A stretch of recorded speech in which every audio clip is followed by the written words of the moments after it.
even on this 7-year-old gaming laptop. Certainly not future-proof, but Yeah. it's at least alright for streaming like console games and stuff. Yeah. But probably want to build a PC to want to like run more PC games. Or just, like, it looks like we're live. Oh. Yeah. Okay. All right. Hello, everybody. Welcome back to Link to the Cure.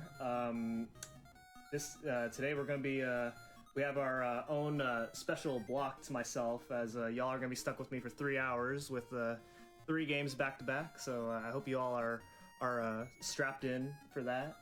We're going to be starting off the block with Link's Awakening Deluxe, and today I am joined with. What up? Yeah, it's Ryan Ford. Haven't run for a Link to the Cure in a while, but if you've caught some of the older ones, probably. I mean, it's been a while since we've had a Link to the Cure marathon, and so yeah, we're happy to see this marathon back live again. So yeah, all right. So I think I'm ready to go. So let's go ahead and get started. All right, let me count you down then. Oh, you want to do the count? All right. All right, from 3. All right, 3, 2, 1, go. All right. All right, good luck. Thank you. Okay, so the category I am running is any percent no wrong warp out of bounds and no save and quit. It's basically similar to A Link to the Past, where their main category is no major glitches. It's basically no major glitches with Link's Awakening, where you go through the game without doing any major sequence breaks, while still showing off some really cool tricks that define Link's Awakening as a speedrun. With the added restriction of no saving quitting as a bit of a throwback to the original category when this game started to develop as a speedrun during the SDA era. We're gonna be this is gonna be a optimization right away, where I'm gonna pick up the sword during the owl cutscene, and it saves about a few frames. Where I just hold my shield out while this owl is talking to me and extends Link's hitbox by a few pixels. That way I can grab the sword before the owl flies away. And then after that, we'll be on our way to the forest, where our first major trick is coming up. So yeah, we'll see what happens from there.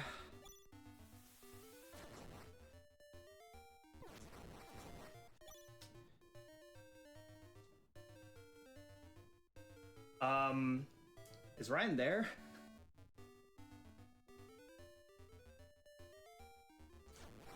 Oh boy.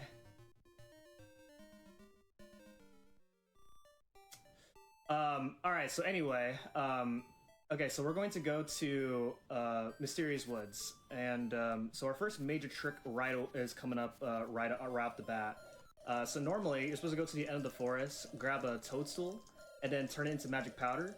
But there is a major trick where I'm going to do a damage boost over a pit and get the tail key right away. And that saves having to go through this forest the normal way. Otherwise, normally to go through this forest, it's like a bit of a puzzle to go through it. And doing this trick will skip having to do that puzzle. Okay, can you hear me? Or yeah, there you go. Now I can hear you. Oh shoot, okay. Oh, I guess I had a disconnect or something. Alright, so here we go. Oh, turn around just as I bumped into him. I'm trying to bump into this moblin in place here. That way he can, he's in the right spot for when he faces up. And he is not cooperating with me. This is unfortunately a pretty big reset point when grinding attempts. So yeah, sir. Yeah, this is probably one of the more annoying parts of the RNG in the run. Fortunately, it's like near the beginning, but yeah, it's crazy because like getting a 1 up movement is like a 1 in 4 chance, and you know when it goes every way. There we go. Up. Nice. All right. So another trick coming up right here. Hopefully, I can get this one. I am not sure if this will work. We'll see. Come on. Yeah, that should work. Okay, there we go. All right. So by opening the save menu, the frame after I open up the chest, then I have just enough time to leave the screen before the owl talks to me. I do have to not enter that screen ever again because the owl will still be there.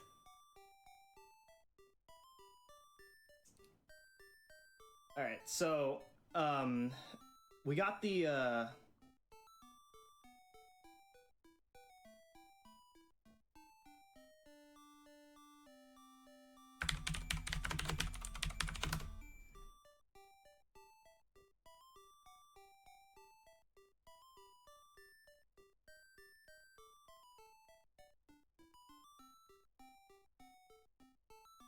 Oh, okay. All right. Okay. All right. Sorry about that. All right. Let's continue, shall we? Okay. Okay. So now that we got the tail key, we're going to now we're going to go to the trendy game and play the trendy game and get magic powder from it. Normally, you're supposed to get the Yoshi doll, but we are actually not going to do that, and there's a very good reason as to why we're not going to get that, which we'll explain later. So now that we got the magic powder, we're going to do a bit of shopping. We're going to get the shovel here. It's 200 rupees. We don't have it, but we're going to walk away with it. Yeah, and, flashing lights warning here too. Yeah, flashing lights warning. Oh my gosh, I'm dead. Oh no! I just can't beat him. Yeah, strongest boss in the game. Yeah, undefeatable. It actually gives you boss music too. Yeah.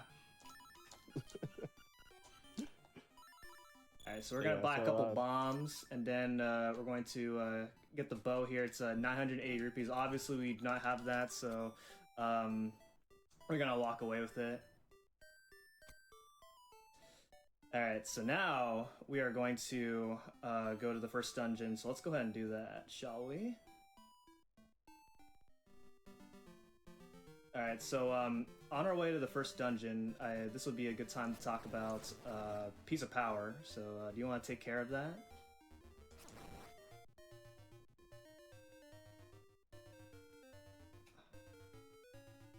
Because after you get 30 kills...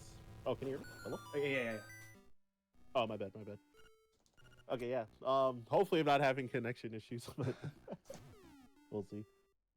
Yeah, so after 30 kills on enemies, then without a save and quit, or without dying, then you can then you'll get a piece of power drop, and it increases your Link's movement speed by 25% and doubles his sword damage and has a knockback effect, which usually is not good, but kind of just deal with it. But getting the kills ready, we want to get a piece of power ideally in dungeon 2, 3, and 5 for this category. Yeah, since, and 6. We never save and quit. Oh yeah, 6 too. My bad. Yeah. It's 2, 3, 6, 5 in that order. They're trying to get it. Mm. Yeah, so not sure what strat you're about to go for the. Oh, okay. That was pretty safe. Yeah. Yeah, the feather. So yeah, this is also the most broken item in most of the no out of bounds categories, because mchan's gonna be able to do a trick called super jump, where if you're clipped into a wall that has a ledge, and conveniently all the dungeon walls pretty much all have ledges, so Link can clip into walls up to 3 pixels, and if you're at least 1 pixel clipped, you can if you're facing away from the wall when you're jumping with the feather, then the game thinks Link is jumping off of a ledge, and when jumping off ledges, Link is intangible as well, so he'll pass through this key block that you can get through without using your key. So saving 1 there. And able to get the Nightmare Key early in this instance, so Nightmare Key is the boss keys for this game. Getting to see that the bow is really broken there as well. You can kill the mini boss in 2 hits and pretty much one-shotting all the enemies here. Yeah. And Moldorm, even though he made it look easy, it's yeah, that's actually a pretty hard boss. So yeah, the beginning of the run is pretty brutal right away. Yep.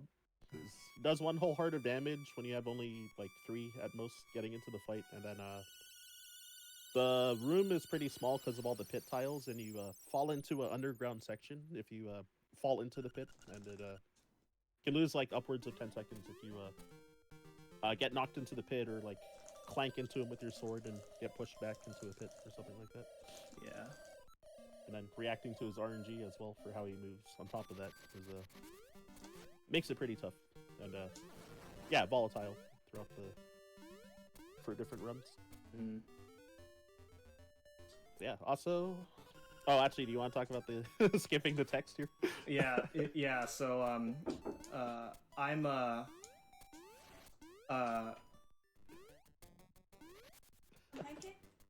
later. No, I'm not going. Okay, sorry about that. Yeah, so on every any version except for English, if you on certain text boxes can be canceled by simply pressing B, which is so. But we play on Japanese because Japanese has the fewest amount of text out of all the languages in this game.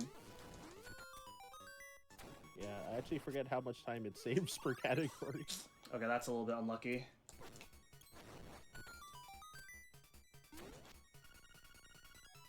Yep. Yeah. I think I'm having connection issues again, so I can't see anything besides the white screen after the acorn Oh, really? at the moment. Dang. Okay. Oh, I'm still on the call. I'm surprised. Well, I guess yeah. it's just the Well, yeah, video you are. lagging. Yeah. Okay, I thought that might have been on my end, but I may have to, I'm gonna try resetting Discord at the end of this dungeon, or at the end of the next dungeon. Well, like whenever I can. So maybe hopefully that'll fix it. But yeah. So unfortunately, the acorn spawned at a pretty inconvenient spot while I was fighting the moblins. So that's one of the risky things about trying to route in kills is the Guardian Acorn does spawns more often than Piece of Power, because for Guardian Acorn to spawn you need to kill 12 enemies without getting hit, which is pretty easy to do a lot of the time. Yep. And then yeah, when he did the spin slash, the sword like barely reached the acorn and ended up picking it up because of that. Nice piece of power here. Yeah, so there's the piece of power right there, and I opened the pause menu there in order to skip the text. Yep. Which we opened up the pause menu quite a lot, as you can see right there, in order to open up chests, to skip the text from whenever you get an item from a chest. So yep, you do a lot of pause in this game. Yeah, that piece of power drop where you got it was the most optimal place to get it as well. So we're like right on track for your kill count, which was really good. Yeah. Yeah, because sometimes if you're ahead of kills, then you'll end up not getting it in the dungeon, and if you're behind, then you might end up getting it later, depending on what enemy you kill and stuff like that. So yeah, cleaning up that mini boss real quick too. So yeah, because the bow, you're kind of meant to have it around like, I don't know, dungeon 5 or maybe later than that. So it's really strong for the early game. And there's a ghost skip, so you can push the ghosts out of the room by jumping over them and baiting them to the edge of the room, and then shooting an arrow to hit them both. Or alternatively, you can use your sword for a slightly different setup, but it's like almost the same anyway. And then this room here, I've casually heard a lot of people complain about like not knowing what a pulse voice is, but you have to kill those enemies in that specific order that mchan killed them to get the nightmare key. And there's a hint saying to defeat the pulse voice, then the keys, and then the staltos. So yeah, you have to kill those 3 in that order. You can get trolled by the enemy RNG, like if the staltos keeps trying to block your way or something. Alright, you're gonna have to take it from here, because the game capture froze for me again. Okay. Yeah, so the coming up is the genie quick kill, or at least we're gonna try and skip it. So normally there's 3 phases to this first phase, where you have to throw the the pot into the wall 3 times. Oh, this is really not good. All right, I'm gonna have to not do the quick kill because this is yeah. Okay. I can't even see what's happening either.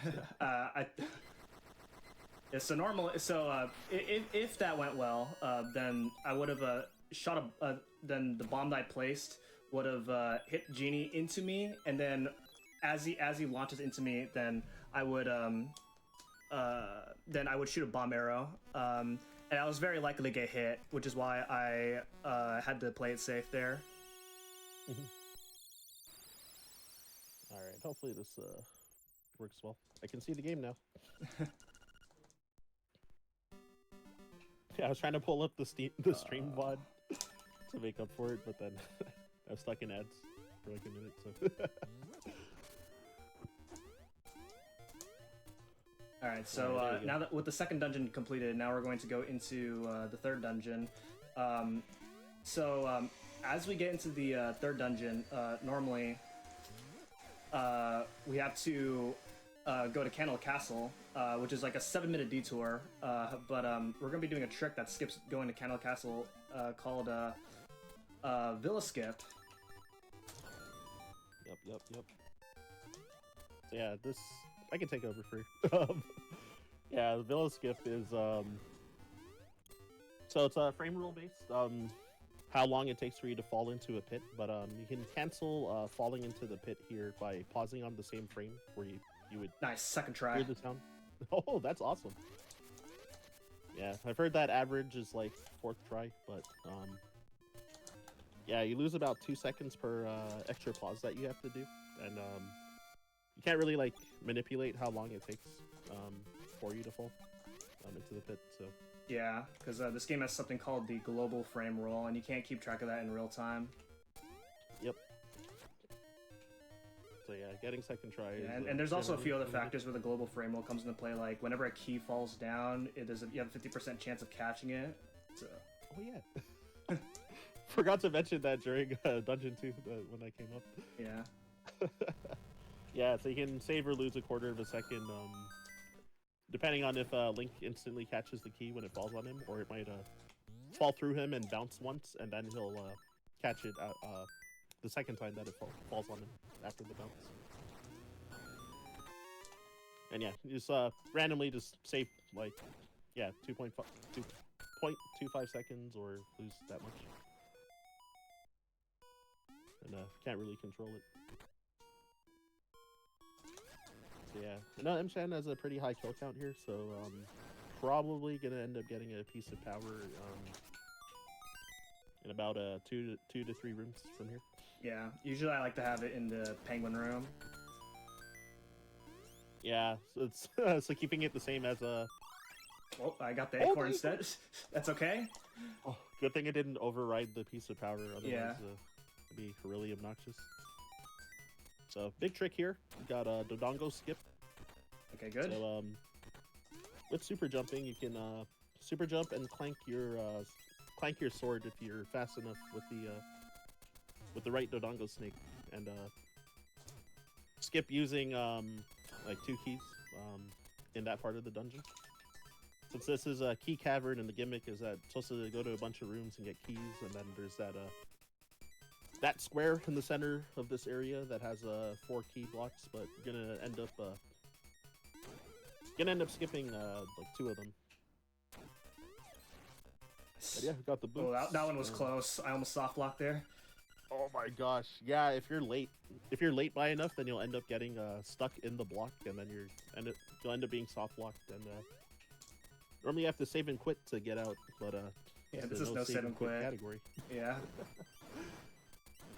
So like a normal RTA run, then that would definitely be a reset. Yeah, in other categories, it's like, well, you could save and quit and at least just take a big time loss, but in this category, it's just run over. But yeah, excellent job on that boss. With Slime Eye plus using a piece of power to do extra damage, then yeah, you can yeah, after they split up, you can kill them in like 2 hits each. And additionally, when you're splitting the slime life, because of the extra knockback and extra hit stun when you're hitting them, depending on frame rules, sometimes the slime eye like won't split up when you're hitting him with your sword, and you can just waste a lot of time occasionally. Fortunately, that didn't happen here. But... Yeah. So the run's been pretty straightforward so far, but we're actually going to go straight to the 6th dungeon. You might be wondering how we're going to do that. Well, you'll see. Yep. Speedrunners not knowing how to count. Yeah. Yeah, 1, 2, 3, 6. Yeah, this game is generally a very linear game, but with these added tricks, we're able to kind of go in a bit of a non-linear route in this point of the run. This also means that because of how many hearts I have right now, this is the hardest part of the run. Yeah, because you're gonna start taking like full heart of damage or more from a lot of common enemies in this area. Yeah. But, yeah, the main reason that going to Dungeon 6 first is that if you beat Dungeon 4 before getting the level 2 bracelet, then when you go on like the southern half of the world map, then a ghost will appear, and you're forced to do a side quest before you can go to any other dungeons. So you want to go to Dungeon 6 to get that first, to get the bracelet first before going to Dungeon 4 at all. So yeah, that was an excellent Armos maze there. So you can use your shield to push some of the... Okay, hold up. I need to hear this. Oh, go ahead. Yeah, you need the music.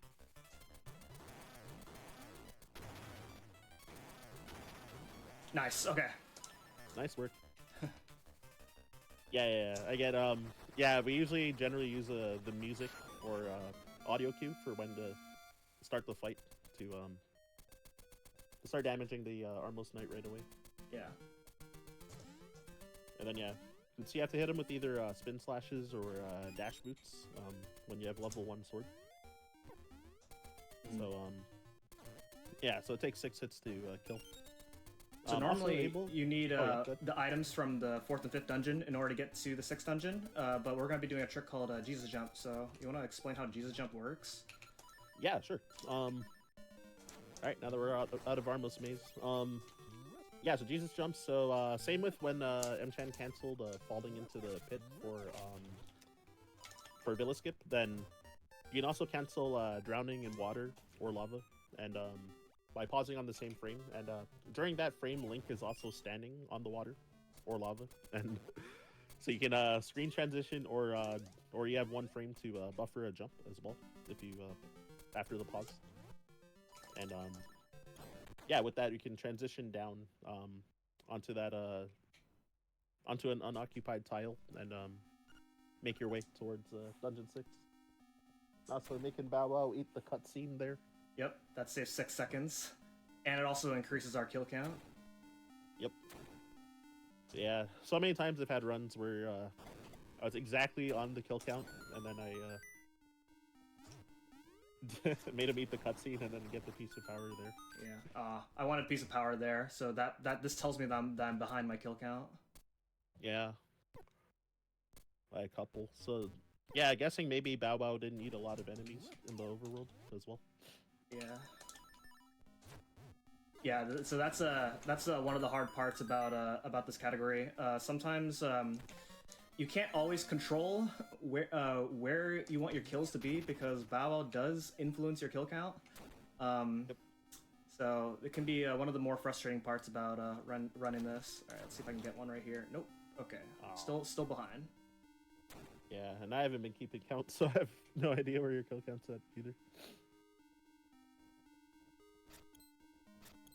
And yeah, this tile room, there's not really a way to speed up this room by much.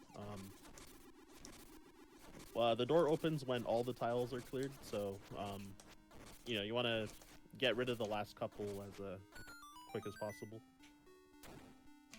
Which, nice, just using the sword. And then this room is actually easier because you don't have piece of power to bump that Wizrobe downwards towards that bomb. So that was a perfect room. Normally because of the extra knockback effect from piece of power. Okay, you have to I kinda actually have a find- feeling that my piece of bar got overwritten by. Oh, there it is. Okay, never mind. Oh wow, I'm really far behind now. Okay. Oh my gosh, they canceled your super charge. But yeah, that is really far behind on kills though. That's Yeah. crazy. Okay, so I'm gonna have to kill a lot of things. Yeah, I thought that maybe it got overwritten by the Wizrobes before you got the level 2 bracelet, but yeah, it just ended up being just really far behind on kills. Okay, nice.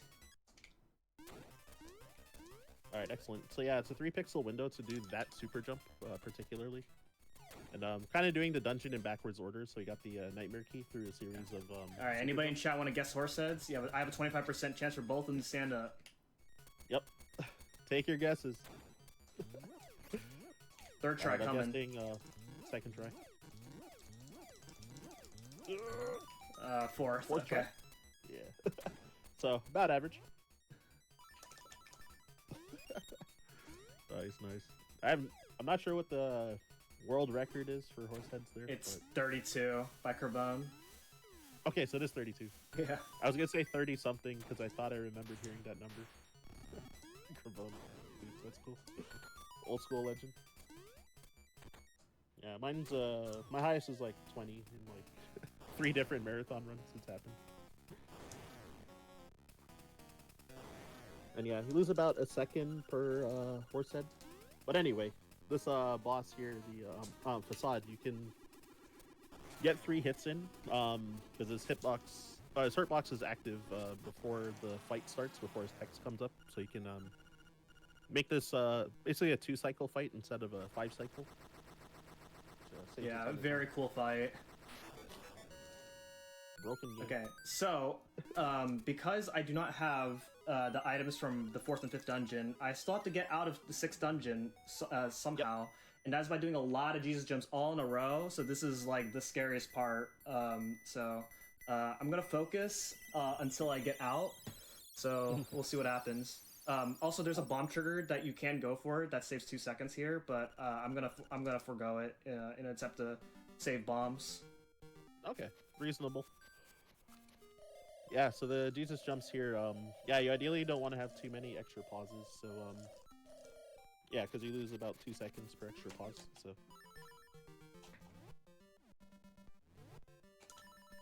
That one was bad.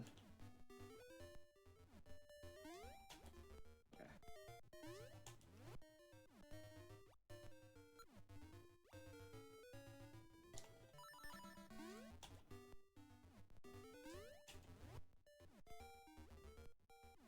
Alright, overall pretty Okay, good. nice.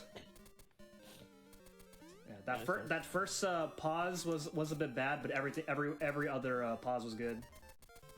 Yeah, like generally, yeah, you got like 1 frame perfect, and then I think most were like Yeah, I had a couple frame 1 frame perfects early. actually, but yeah. Yeah. And Okay. then, yeah, just the first one was like 3 frames early, but yeah, Yeah. that happens though. All right, so you want to explain That one's bomb harder triggers? to This is see. actually our first bomb trigger of the run. So you want to explain how bomb triggers work? Oh my gosh, that's true. Used to know whoop instead of no swoop. Yeah. Yeah, so bomb trigger. So if you get 2 bombs on the screen, which normally is not intended, then the game it triggers the first sprite slot on that screen, which is usually tied to a cutscene. So you can either activate the cutscene or skip the cutscene in most cases. And for this one particularly, the walrus skip, there's additional tech you need to do. So you want to be on a specific pixel, because it'll try to play another cutscene where the rabbit will come talk to Marin, who's not there, and then I heard because you have Bow Wow with you, then the game makes you stuck there and like never plays. So you end up getting soft locked if you don't leave that screen at the same time that the cutscene's trying to play. But so mchan was able to walk off screen, then walk back on, and it was the cutscene was skipped without soft lock in there. And there we have yeah, I don't know why shooting 2 arrows there gives you a key, but Yeah. You also saw me arbitrarily go inside that cave, and that's because I could not use any of my buttons as a side effect of that specific bomb trigger. oh yeah, that as well. Yeah, none of them worked, like A, B, start, select, so Yeah, in most categories, you either need to do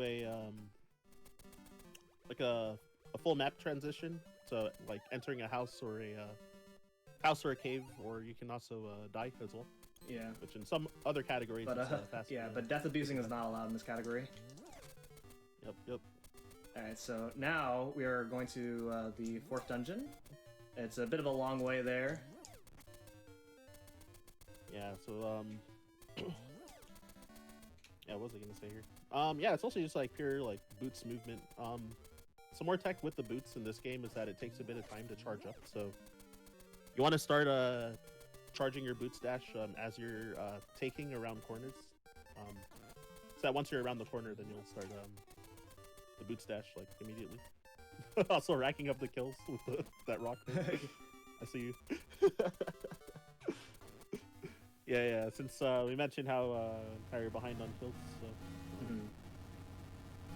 yeah, which makes it kind of dicey whether you'll get it in Dungeon 5 or not, or yeah, get it really late. It's also worth noting that the criteria for piece of power to appear increases the more hearts you have. So it's every 3 heart containers, then it increases by 5. So when I completed the first 3 dungeons, I needed 35 kills. Yep, I forgot about that again. Every time. Yeah, I just do the muscle memory, but this time I'm gonna keep note of that because I always forget every time. Yeah, and then in addition, whenever a guardian acorn drops, then it also doesn't count towards your kill count. So yeah, that can also be a problem. Yeah, which if you're able to do like I'm too low. Damage boosts. Yeah, so we have some tech that shows whether a run is valid or not. I have another chance, so maybe I'll make up for it. We'll make it half valid. Yeah. Yeah, it's an obstacle skip, so you can jump around that obstacle that the last obstacle that he ran through, and saves like a quarter of a second, I think. Yeah. I've heard different numbers. I've heard half a second. I've heard quarter. I've heard 10 frames. So I'm actually not sure what the actual number is. And so ideally you need to blow up this block. There is an alternate trick you can do where you can Jesus jump to clip down into the cracked block without bombing it and pushing it. Which if you get a frame perfect pause on the water, then it saves 1 second and saves a bomb and arrow. But for every frame off you're on that, then you lose time. So. And then doing another Jesus jump to do a major skip for this dungeon. So yeah, you skip time to fight the mini boss here. Yep. Yeah, so skipped I forgot the mini boss's name actually. Cue ball. Cue ball, thank you. Yeah, so the first of well, we'll only see cue ball once in this run, so which not there because we skipped it. So now here we're gonna do a P-hat clink to nice work to get up to this nightmare key early to skip another one of those flashing tile puzzles, and skipping having to go into a 2D section. All right, hardest boss in the game. All right, I'll be quiet for this one. Nice. Yeah.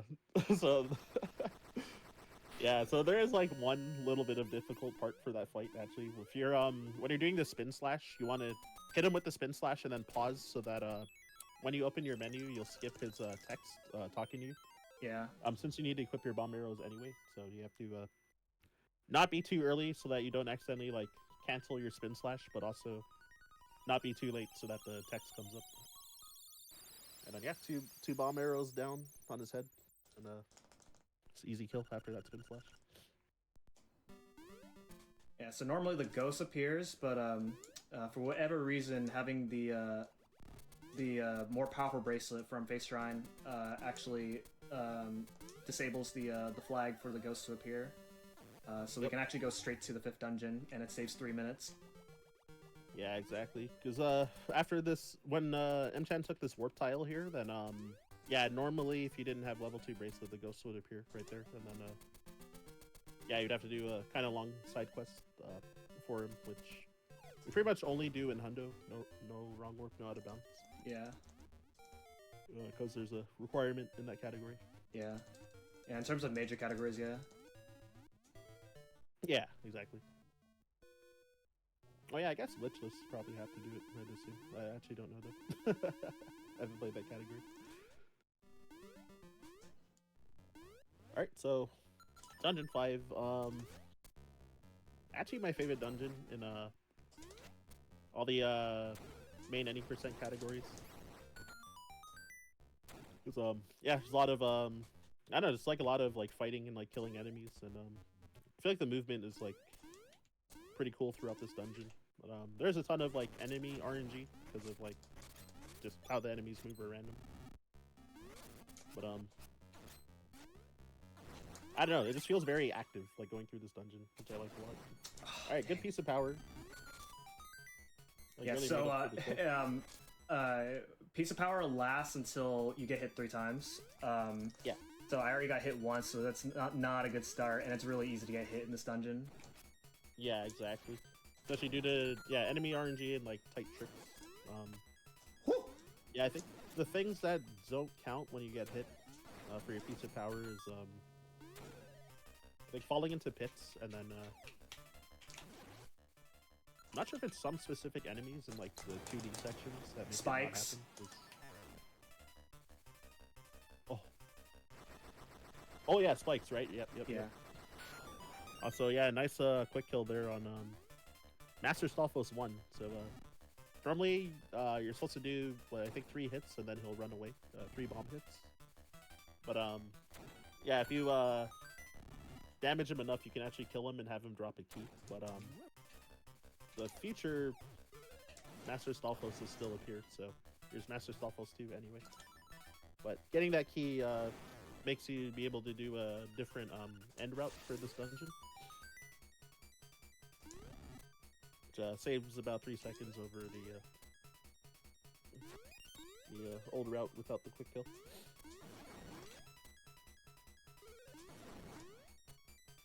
Yeah, so you're gonna be doing some cheese with this block over here. Take this Zol from the wrong side. And then Master Stalfos 3 here. And yeah, so Master Stalfos 2 and 3, yeah, you just need 2 bomb hits to make him run away. And for me here, like whenever I'm trying to keep the piece of power, usually this like water section is like kind of the scary part for me. A lot of times you'll end up damage boosting off of that first blooper. What Nice. Yo, excellent. That trick is much easier with piece of power. we have conflicting opinions on that one. Yeah.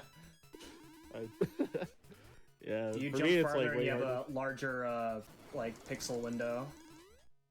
True. So it actually is like mechanically easier. Huh. Yeah. Yeah, like I end up like whenever I try to do the setup for the jump, I like often misface it. But I think it's because I'm like trying to like move continuously while charging the boot stash. Kind of the same as like any percent no boot, but Okay. all right, nice. Yeah, the RNG I guess wasn't great with the helmet sword there, but it's pretty common to not get good RNG on those guys. It's like kind of a stinker in this dungeon. All right, so Master Stalfos 4, and once he's taken down with 3 bombs, then gonna get the hook shot. So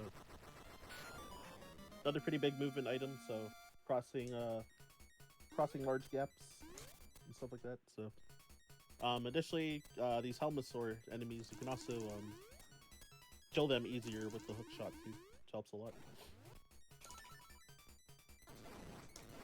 Yeah, just like shooting them in the back or the side. Mm-hmm. Yeah, gonna be coming close to the end of using the piece of power. Okay, losing piece of power there is not bad because I want to lose piece of power after that point anyway. Yeah, so clipping through this block right here. So you can clip into the block and then like shoot your hook shot rapidly to clip inside it, and then that Zol that he shot with the hook shot afterwards, you'd usually like probably take a hit there to purposely lose your piece of power after, because the extra knockback effect causing extra hits done on this boss will make it RNG. Yeah, it makes it harder. Yep. So this boss takes 8 hits to kill, no matter how strong your sword is. So yeah, so without the pizza power, you can usually get 4 to 6 hits in, and per cycle. So yeah, ideally you want to do like 4 and 4 or like 5 and 3 or something like that. So easy does it right there. Yeah, if you're really good, you can get a 5 hit per cycle. Yep. But that's really hard to do. Alright, so we were a little bit out of order, now we're going back in order in terms of dungeon order. Mm-hmm. Yeah, that was really good. Yeah. So initially for Hundo, where usually there's bid wars we have for this game, like red tunic versus blue tunic, having red tunic there for that boss fight could also potentially lose you time because it still takes 8 hits to kill him. Well, anyway, back to this category. Well, yeah, something also to point out. So during that swimming part in the 2D section, so mchan matching jumps with the feather, as you probably heard audibly, does help you actually go faster there. And then yeah, gonna head over to, well, on the way to Dungeon 7, gonna be also doing major trick, which often can be a run killer, called Rooster Skip. So after the second visit through Swag Cave, which will be putting all the pressure to see if mchan gets obstacle skip here or not. I'm just teasing you. But yeah, with that, so a trick called Rooster Skip, which, oh my gosh, a piece of power. I can't believe you're not taking it.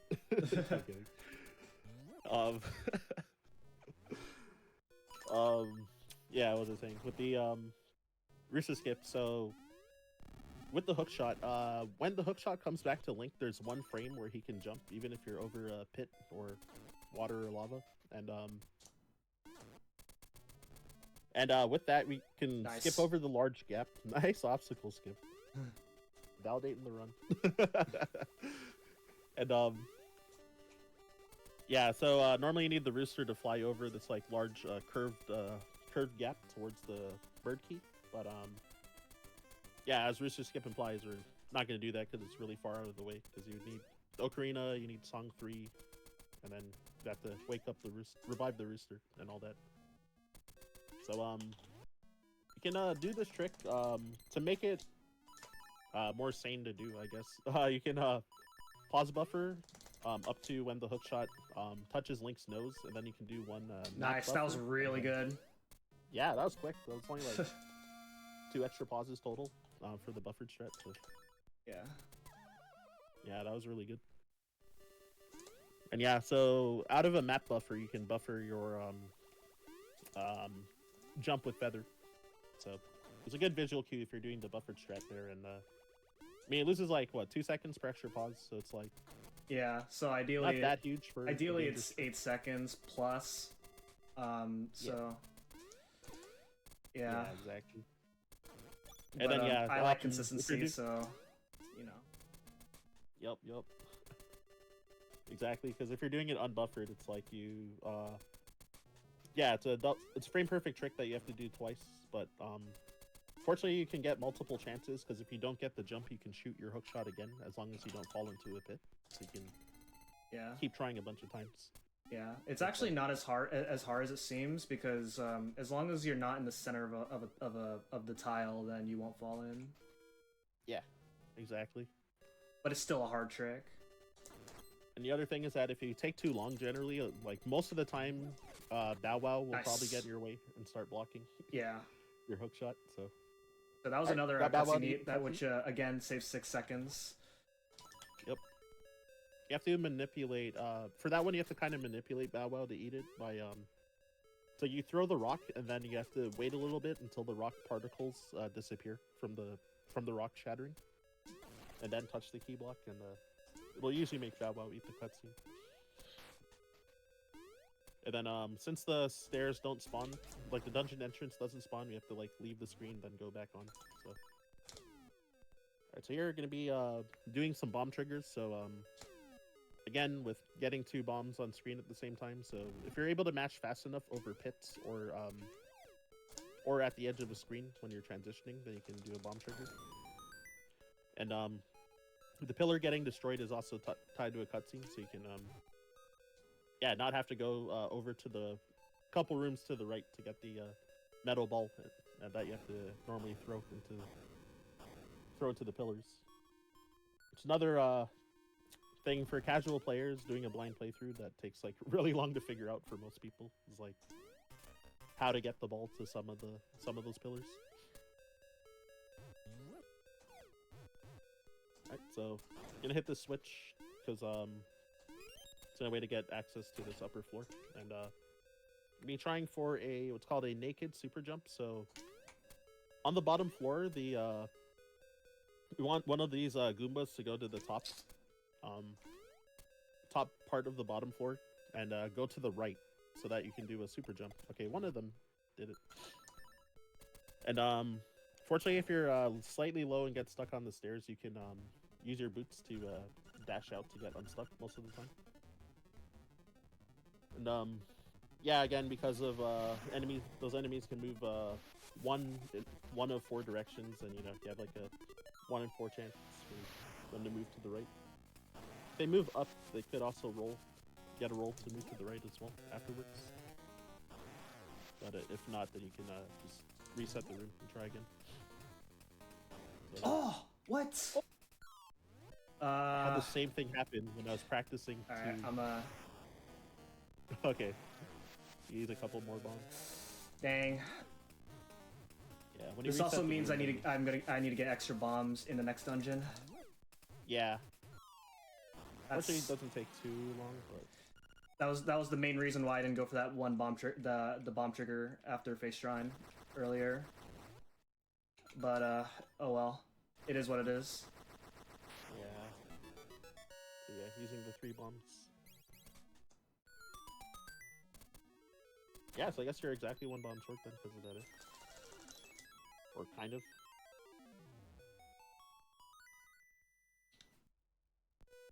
But yeah, unfortunately, the detour to get the bombs. Yeah, it's about it's a 5-second detour. Yeah. So I would have still saved 3 seconds if I didn't have to do it. Yeah, exactly. And then since there's also arrows there, that can be more insurance for the final boss too.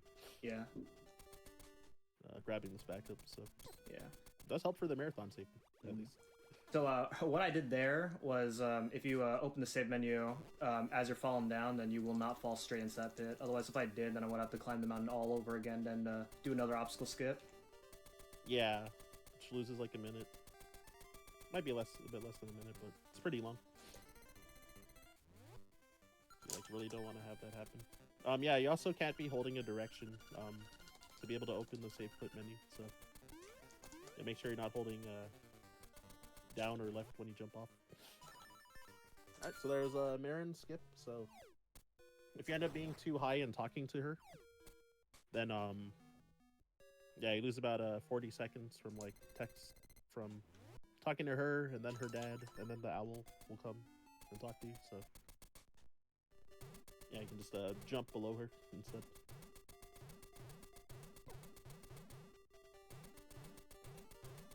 Getting trolled a bit by these boulders, but yeah, it's pretty common. And the Moldorm. The mini troll dorm.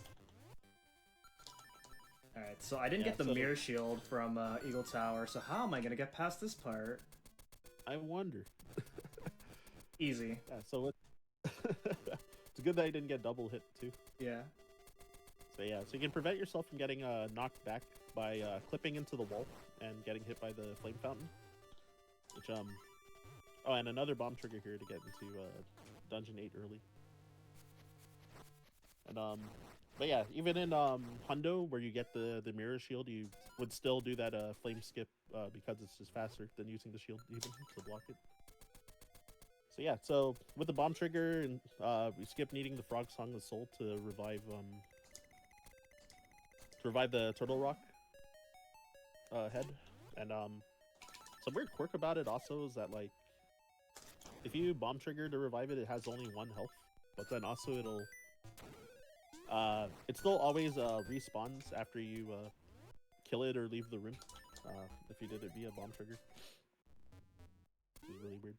So there, mchan did what's called a bookshot clip. So if you have, you need to have hookshot on B and feather on A, and if you press both of them on the same frame, then Link will get pulled in twice as fast when he hooks onto something.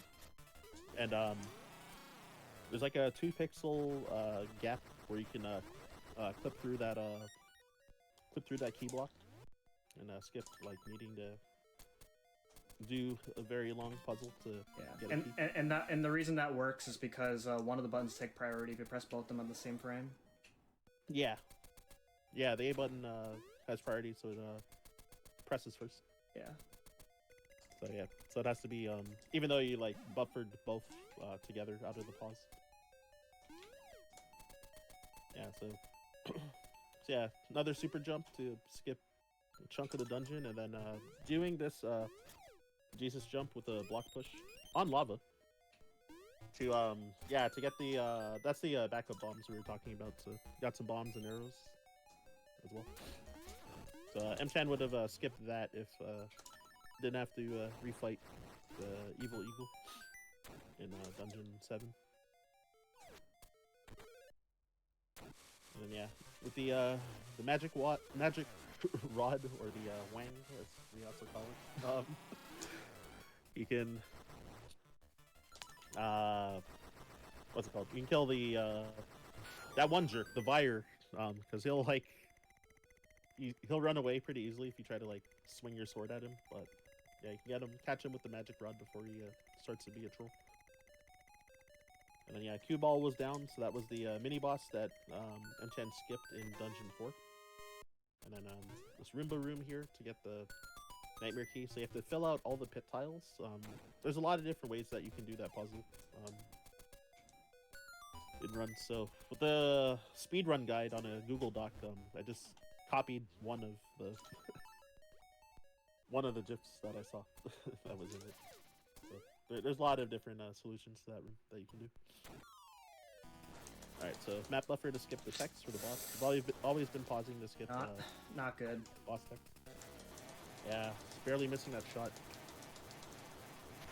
So yeah, so normally it takes about 2 cycles still good. Nice. Yeah, it takes about 5 hits to break his shell with the magic rod, and then after he's vulnerable from the shell break, then you can then 2 more magic rod shots will kill him. You can also save about 3 seconds if you open your save quit menu on the same frame that you get the final hit, and skip his text there. But same thing, if you're early going for the text skip, then you lose about 2 seconds per extra pause. So if you're 1 frame early, you can still save a little bit of time on that. Or I heard it's more like 1.8 seconds, but we just rounded up, I guess. So we now complete 8 dungeons, but how are we gonna beat the game? We didn't get the ocarina, nor did we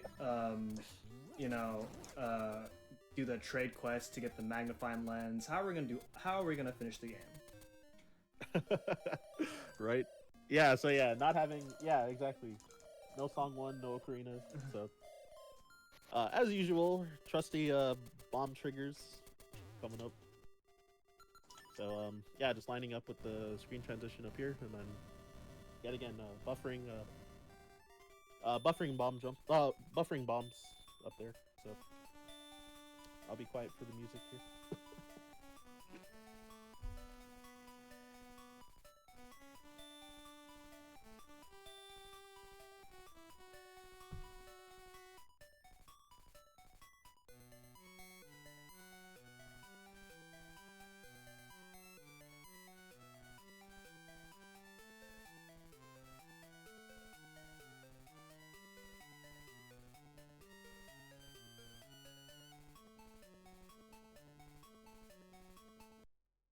Okay, so when you if you don't read the book in the library, then the egg puzzle is actually always the same.